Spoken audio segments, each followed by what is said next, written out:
Welcome to the Titans of Industry show. Today I have a great show to you. We're going to talk about cryptocurrencies, and specifically I've had so many subscribers emailing us about how to actually create the transaction and actually process their first transaction with cryptocurrencies. Doesn't matter if it's Bitcoin or any of the other ones. There's a few challenges on the logistics side for people who this is new to. So I have today, I have with us Luke Dodwell, who writes for Kenneth and Midori of Crush the Street, and he also has the YouTube channel Yes for Motivation. He's a great expert on cryptocurrencies, especially now that he's starting to consult on this issue as well. So I'm very glad that we have him with us. Luke, how are you?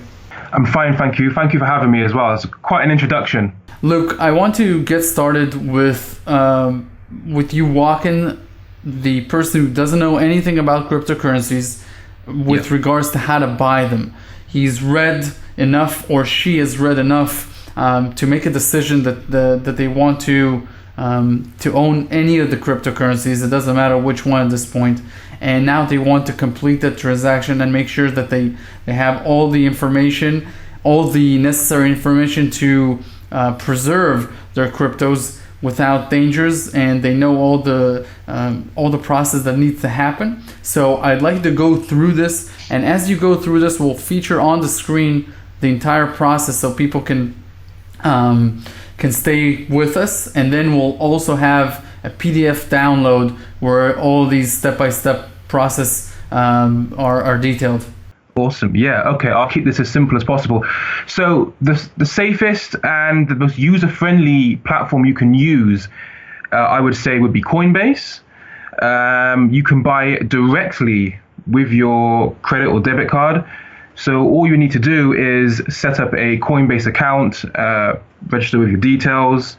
They may ask for something like a driving license, a passport. So you basically just send a image of that just to get yourself verified. And restrictions, nationality, age-wise, etc. I use Coinbase personally. I think Coinbase, they may require more identification for Asian countries. I know they're very American and European friendly. In terms of Asian countries, I think some people do have a Coinbase account, but you may need to provide more documents. Also as well, there's restrictions on how much you can withdraw and how much you can buy. And as you get more verified with them, and as you use them more, those limits will slowly rise, and as you become more verified with them. Understood. Okay, well, let's continue. So you go to Coinbase.com. Does it matter which computer you have? Is it an Apple or a PC? You can use either. You can also use their app. They've got a download for your smartphone. I would presume Android users definitely. And the app is pretty easy, but I'll explain through it on an actual laptop or Apple, or on a Microsoft laptop or Apple. So basically, you sign up and you register your details.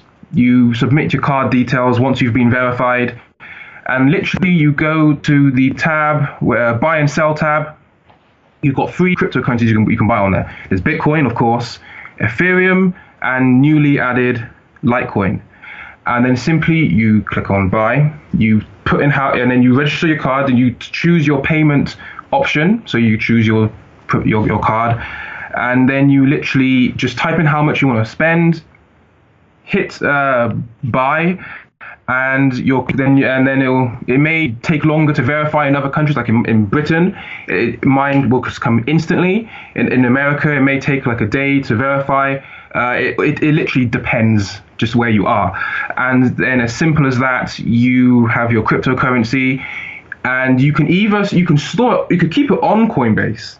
You can keep it on Coinbase, or you can send it elsewhere. So you can send it to an exchange if you want to do trading. If you want to hold your cryptocurrency safely in an offline wallet, you get like a Ledger wallet or a Trezor wallet, and you send that cryptocurrency to that address. So Coinbase is a great platform for newbies. It's really simple.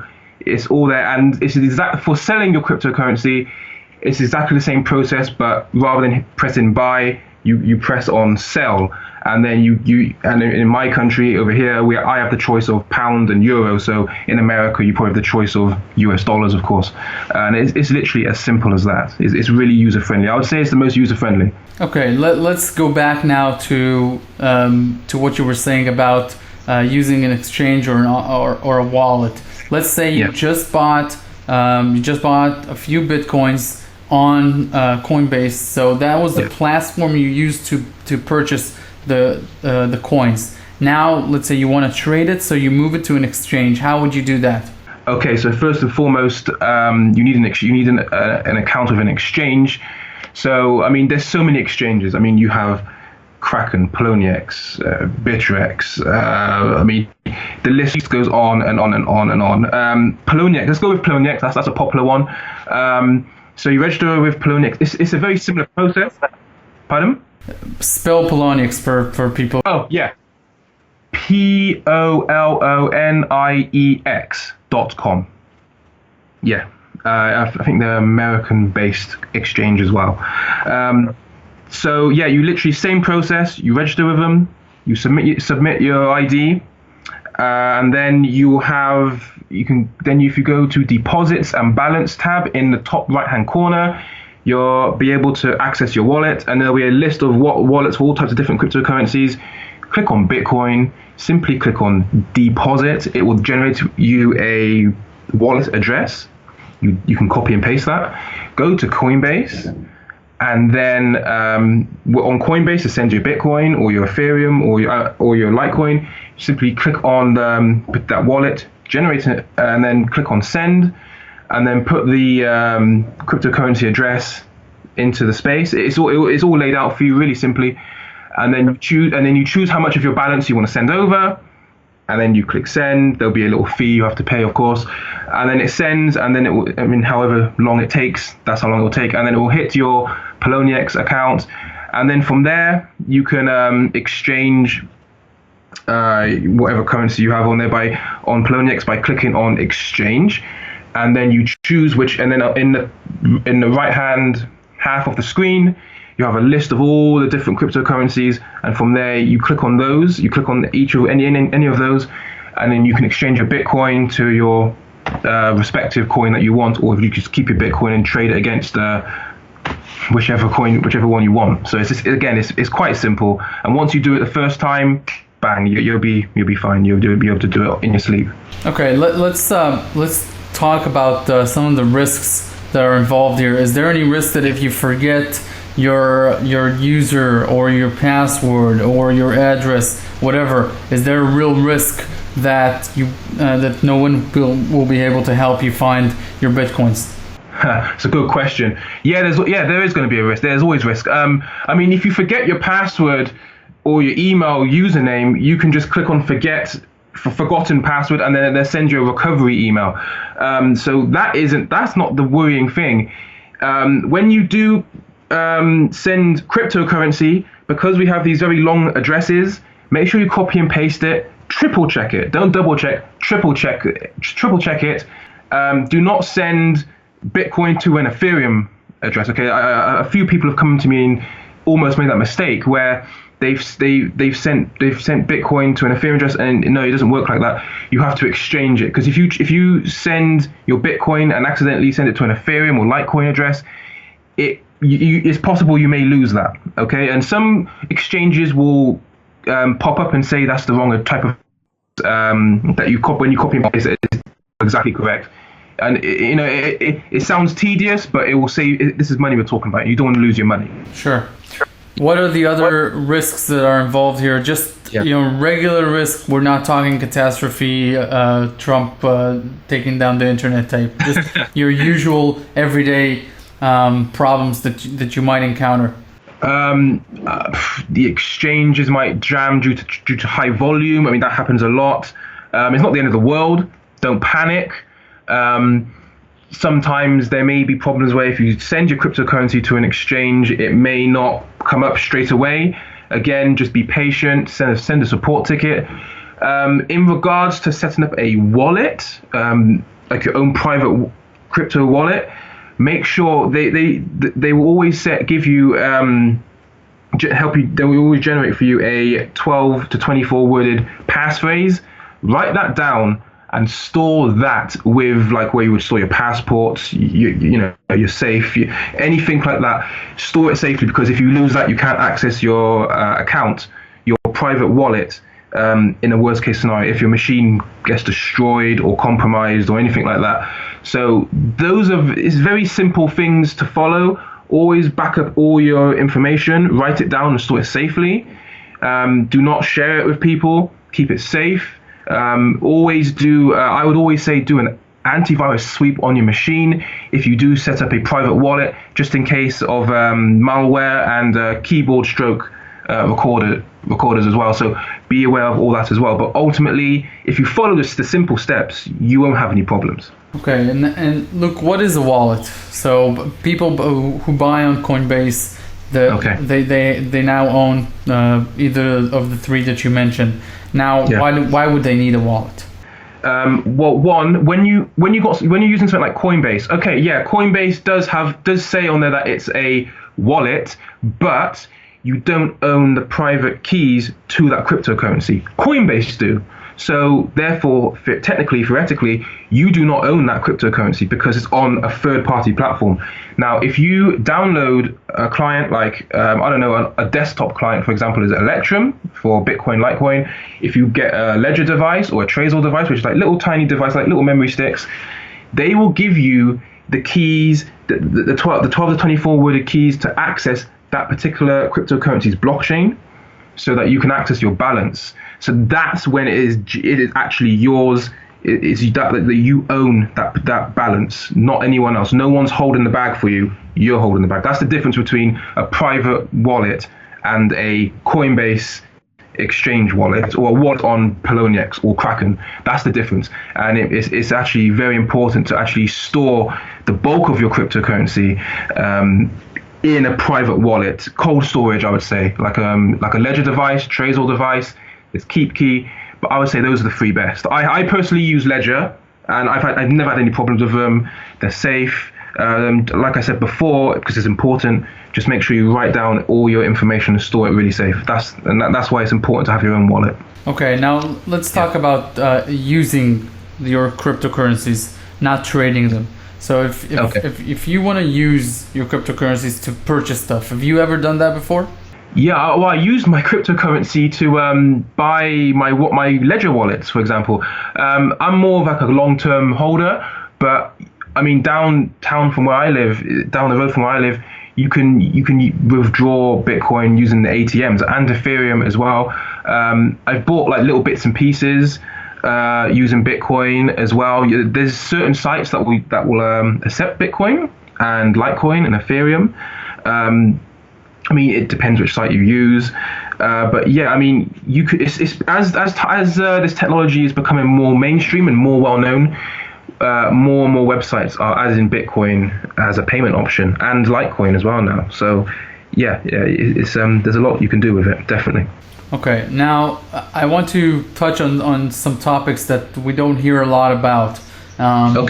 There are many cases now in the US where people who have made a substantial amount of money in the cryptocurrency space have to report to the IRS their earnings, and you need a special type of CPA who knows how to qualify this.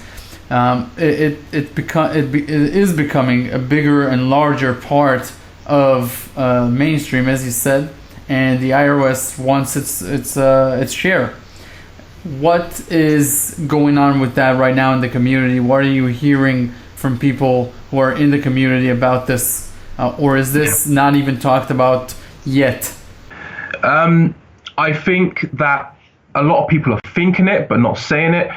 I think a lot of I think it's going to eventually hit the fan with that. I think eventually what's going to happen is exchanges are going to have to conform to regulations, to more regulations. That's going to come eventually. I mean, if you see the amount of money people are making on these exchanges, it's like a circus out there at the moment. And the authorities are watching, not just in America, in Britain. On the government website for tax returns over here in the UK. They've got a section about declaring cryptocurrencies, Bitcoin and cryptocurrencies. So the government do recognize it as a form of value. So what's going on? I think we've been very lucky so far. I'm surprised our governments haven't tried to clamp down on it already. So I think it's going to happen. I think a lot of people don't seem to realize that these fortunes that they're getting from these once cheap altcoins and once cheap Bitcoin, I don't think they realize how hard it's actually going to be to get that out if they want to exchange it into local fiat or just use it. I don't think a lot of people ain't realizing how hard it's going to be to get it through those exchanges, and the exchanges do have all our information, all our transactions. Of course they do, right? I mean, they have our IP address as well. They have all our information. So if a law comes down and hits on them really hard, like regulations, especially with this surge in cryptocurrency as it is, and if exchanges have to conform to some regulations, then the details will be submitted, and a lot of people may get a knock on the door in 5 years' time, perhaps. I mean, who knows? I'm not spreading fear, but I'm just being realistic. So it's a realistic possibility. Yeah, definitely. Yeah. Sure. I also want to talk to you about the rationale behind some of the craziness inside of the cryptocurrencies. What makes a given cryptocurrency so popular instantly, and then people just move from one to the other? Is there any real difference that is so substantial that is making some of the cryptocurrencies right now, steam power for an example has been up more than 1,500% in 2-3 months? What makes something 15 times more valuable in 60 days? Well, I'll be quite honest. People want to make money. People want money, and they want to make money fast. That's why people jump from coin to coin to coin to coin. There's no, they may, especially if they're not particularly loyal to any coins, to any specific coin. They're just going to jump from one pump to the other. Some coins generally have got a lot of innovation and a hell of a lot of potential behind them, like Bitcoin, Ethereum. You've got Ripple that's working with the banks. The banks are using Ripple to try and keep up. So I can see why people are getting excited about it. There's a lot of innovation going everywhere. I mean, we got these ICOs. Just before this call, I read one particular ICO sold out in 30 seconds. Which one was it? It was something to do with the guy that was to do with Firefox browser. That one just is sold out. 30 seconds sold out. I mean, it's crazy. And I think a lot of people, I said this in a video the other day, where the classic rules of where you buy low and you sell high, that rule book's gone out the window for the time being. People are buying high and buying high again, and people don't want to sell. They want to sell, but they don't want to at the same time, because they think, oh, what if I sell and then it surges up even more? People are just letting greed get in the way. And that's just how humans are programmed. I mean, everybody wants to try and get as much as they can out of this and then jump on to the next pump. That's how it is. And the bottom line is, people are trying to build more Bitcoin. Like a lot of these altcoins, not all of them, but the majority of them, I mean, there's like you said, 700. The majority of them are just used to pump to make more Bitcoin. That's just the reality of it. So is there any rationale in this? Probably by the experts, but the amount of new money that's coming in, where people just don't know what they're doing, they just literally want to make a quick buck. They're going to get stung. There's going to be a lot more bloodbaths, I think. Yeah. Now, when you speak to people that are now buying cryptocurrencies, what type of age groups are most predominant in the cryptocurrency space? It's a mixture. It's young and old, of all nations, of all colors, of all creeds, of all cultures, from all over the planet. The cryptocurrency is borderless. There's no restrictions. You've got teenagers making a lifetime's worth of money, pretty much just like that. You've got the older generations who are using their wisdom to to understand the markets. So literally, you got people my age in their late 20s doing this. So it's literally across the board, mate. I think there's no specific age group. I think as this grows, we're going to see. I think it's mainly men that I'm seeing, like guys, males that are in cryptocurrency. There's a few women that are very interested, but it seems mainly a male thing. Mainly males that are doing this at the moment, but that will change as time goes by.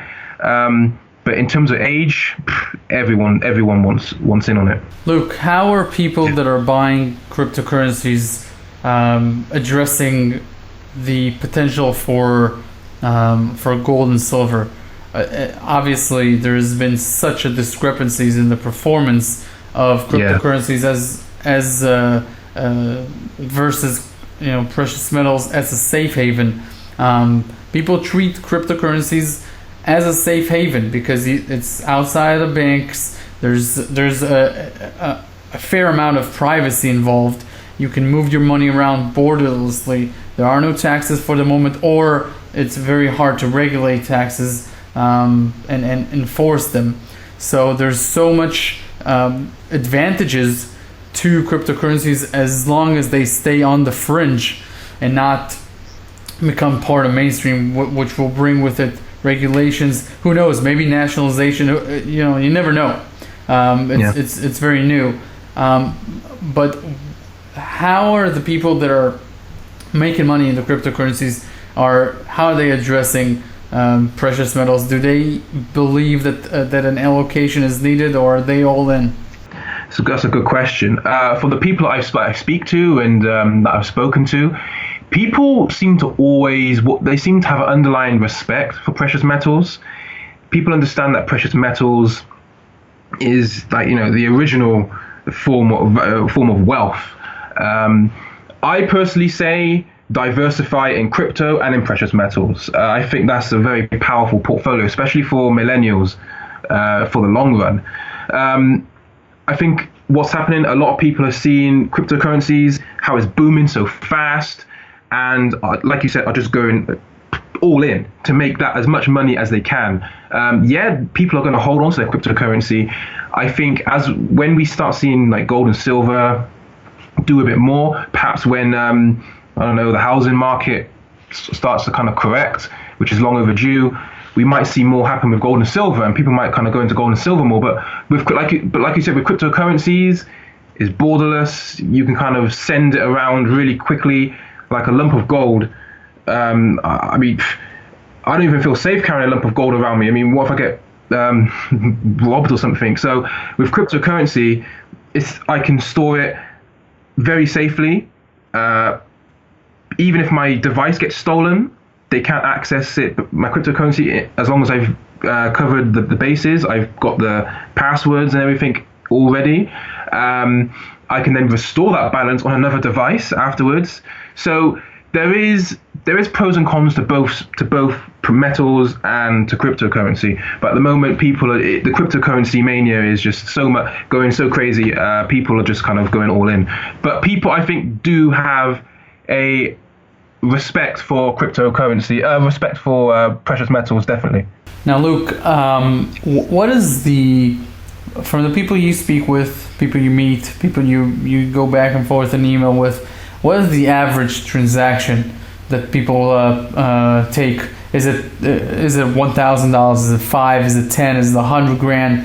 What are people doing right now? The average person that's buying cryptocurrencies.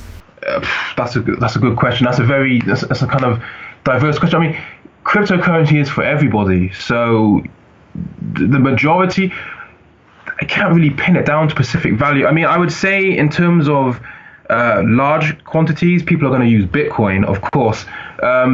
With the transaction fees, I mean, cases where transaction fees are like 10%,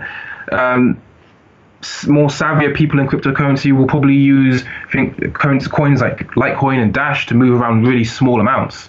But I mean, it's such a diverse community. There's no real way I can pin it down to just a specific niche or a specific category, because there's so many people from so many backgrounds doing this.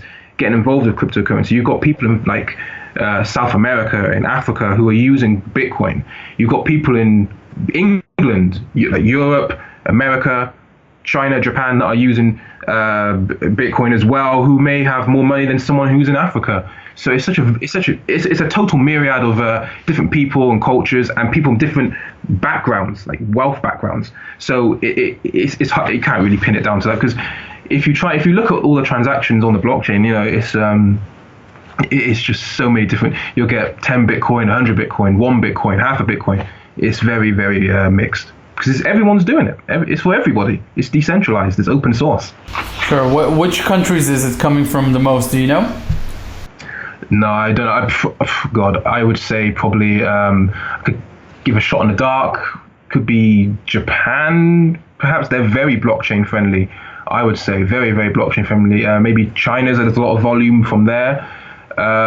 It's big in Europe and America as well. But I mean, China, Japan, India, that's where there's like 1 billion people in India and 1 billion people in China alone. So yeah, I would say more the transactions are probably more from Asia, if anything. But let's get into the mind of a government, and they see billions of dollars going into an asset class, not only that they can't tax, but it's an asset class which is outside any productive capacity for the economy. So it's not real estate where people are getting developing more land and getting other people as renters, and it's not productive for the business cycle. It's a very tight community, which the only profession is either a consultant or an exchange or a miner. It's a very tight group of people, so the overall economy is not enjoying this mania. And so as a government, in the government perspective, it's obviously very counterproductive. Is there any talks within England or wherever else in the world? Are politicians starting to address cryptocurrencies? That's another good question. We have Bitcoin meetups in my local city, but in terms of politicians, I haven't heard any politician mention it. But I know the government's obviously watching it very closely. But if the government wants to be a part of this, then they need to get with the times. They need to stop printing out all this paper money all the time. Or this fractional reserve stuff needs to go. I think we should try and make cryptocurrency more mainstream. I think definitely that's the way forward. I think eventually the government will probably try and issue their own like e-coins, but in a sort of desperate attempt to keep up with the decentralized cryptocurrencies. But I mean, I don't really hear any politicians talking about it. I'm sure they are aware of it. At least most of them are. The younger ones probably are, especially. But I've never heard. I rarely hear Bitcoin mentioned in politics. The Federal Reserve Bank and its counterparties and all the other nations in the world that use the central bank to issue credit are they are the issuers of credit for the world, the initiators of the business cycle with the way that they lend or contract their lending. Are we exchanging one controller for another? Is this an insider's game with regards to cryptocurrencies? Are there people that have a clear advantage over others in the cryptocurrencies space? I know that many people are attracted to cryptocurrencies because they're decentralized, they're outside of government, they represent liberty, etc. But are they really? Or does anyone have a clear advantage over you and I when it comes to cryptocurrencies? That's a good question as well. I mean, I would say the miners, like with Bitcoin and Litecoin, one of its major problems is the miners' influence. Like this whole scaling debate, where where Bitcoin has become a bit political and like a sort of political like a election. That's a problem. That is a problem. But it will be solved eventually. These things need to be hashed out and solved. I mean, if you go with a currency that's totally like a pre-mine, where the owners, or the founders as they call themselves, own like 70% of the coin, then yeah, they've got the monopoly on the rest of that particular ecosystem, because they can flood the market, or they can manipulate the price much more easier because they have more of the actual Ripple's they hold 70% of their coins, and they've said about slowly milking out the coins into the market very slowly and locking them up. But I mean, that's just an example. I mean, I'm not taking shots at them, but things like that. So there is some element of centralization with those kind of things. It all depends on whether then the founders are legitimate or not. I'm not saying that at Ripple. I'm just saying in general. But the miners, like with Bitcoin, I mean, we've seen how much kind of fear that can cause when one group of miners says one thing and another group says another, and they've got a lot of dominance over the. I read about miners in China were saying they were just deliberately mining empty blocks just for the fun of it, and it's like, wow, that's not going to help. So things like that. And Bitcoin. I think Satoshi's original goal for Bitcoin, I think, was for everyone to be able to mine Bitcoin from their laptop, from their computers. So I think obviously that didn't happen. Mining power just increased. Now we have these huge mining pools. So Satoshi may not have foreseen that, or maybe he did. I don't know. But those are probably like some of the problems. But overall, if those problems can be resolved, like you got coins that are using this with better governance and stuff, then yeah, maybe it can be overcome. But there are flaws to things. Everything's got a good and a bad point, right? Sure. Now, look, what I'm very interested in is in your experience, are people holding cryptocurrencies for a long period of time? Meaning, do they own it for a few days, a few months, or are people talking about owning them just as something that they own permanently? Well, the smart ones will be doing both. I would say hold it long term, like the legitimate ones with an innovative purpose and that will survive the coming regulations. And yeah, hold those long term. Some people just hold them for the short term, just to make some money, just to flip them, make Bitcoin or make whatever. So it's a mixture. But I would say overall, most people that have got cryptocurrency, I would say, probably do have a little stash somewhere, like a cold wallet somewhere, I would say. Well, I hope they do anyway, because it is the future. This is definitely the future of how money is going to be transacted in the next sort of 10, 20, 30 years, I'd say. So I hope they have got some long term. Now, with cryptocurrencies, there is no leverage. There are no loans. Is that correct? You can loan somebody your own Bitcoins, but you cannot loan somebody a credit like you do in the credit system. Is that correct? Yeah, as far as I know. I mean, do you mean like sort of loans and then people make interest on it? Is that what you're trying to say? Yeah. I mean, someone might want to lend out Bitcoin and then they might demand 10% interest back on top. But like you said, that's between the lender and the borrower. So it's not like a bank where artificial money is just being created out of nowhere and then given to people and then double the amount in interest is meant to be paid back. No, it's not. Cryptocurrency isn't like that. Well, at least Bitcoin is not like that. I would say the lender has a problem collecting his interest and principal. Is there any way to enforce it?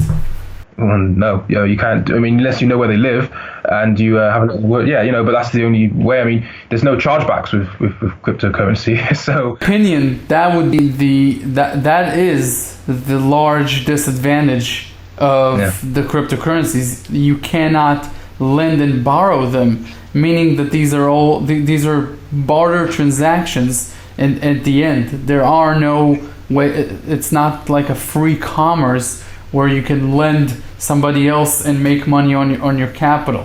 That would be the biggest problem with it. That's why it's very hard to imagine that cryptocurrencies would be the only form of commerce in the future. Without any third-party regulator, you cannot create loans, etc.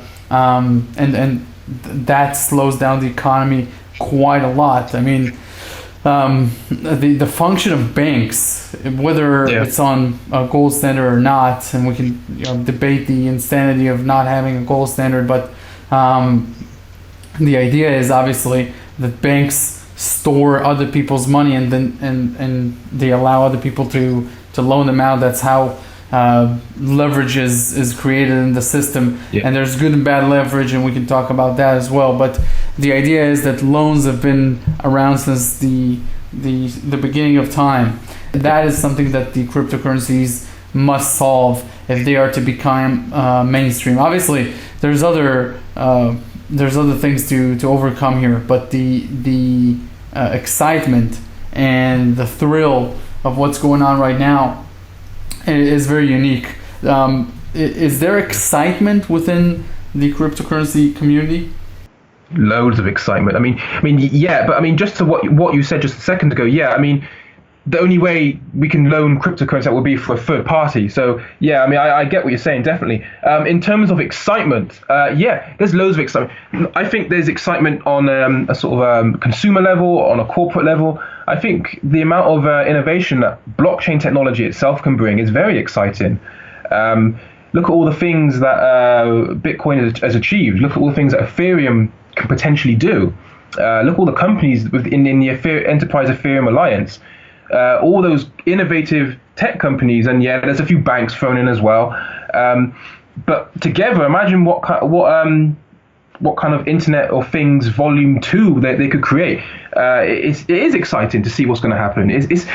I see it as not just like a sort of technological experiment, but I see it like as a social experiment as well, seeing how people react to this and grow with this borderless system that's not governed by politics or religion or race or anything like that. So yeah, I think there's a lot of excitement. I'm excited anyway. So that's something unique that doesn't relate itself to other assets classes. So obviously, when you own real estate, you don't get up in the morning all excited, wanting to talk. It's very unique to the cryptocurrency space, obviously, because it's very new as well. What do you see cryptocurrencies, or where do you see the good ones in 5 to 10 years? How will this entire thing change? Where the developers, the miners, the people behind cryptocurrencies, where are they taking this in the next stage? What's being talked about within the community? I think we're going to get a Internet of Things 2.0. So basically, what do you mean by, just explain it very simply? Yeah, sure. Like how we have, like how the internet is basically now used to do like banking, shopping, communicating, like what we're doing right now.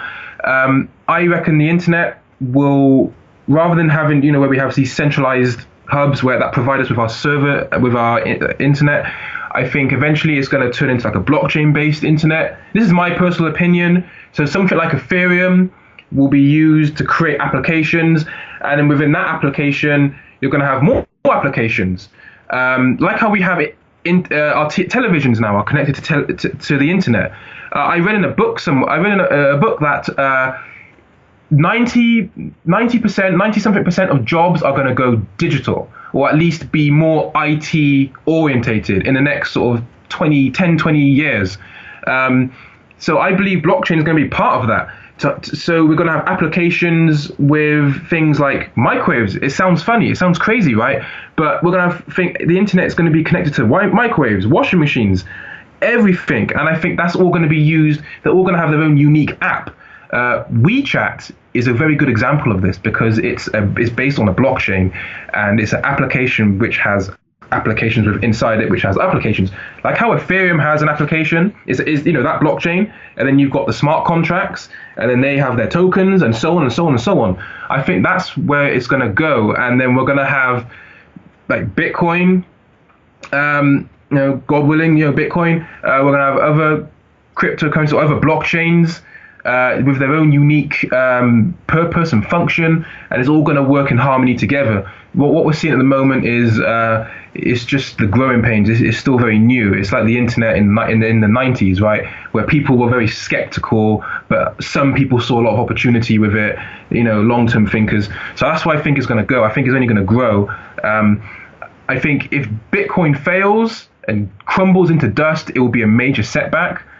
But I think this technology has the potential to really change things for the good. So yeah, that's why I see it in the next sort of 10 years, definitely, yeah. That's very exciting to hear. Obviously, in my opinion, we're 2 or 3 years away from starting to see courses online on how to buy and sell Bitcoin and other cryptocurrencies, books that are going to come.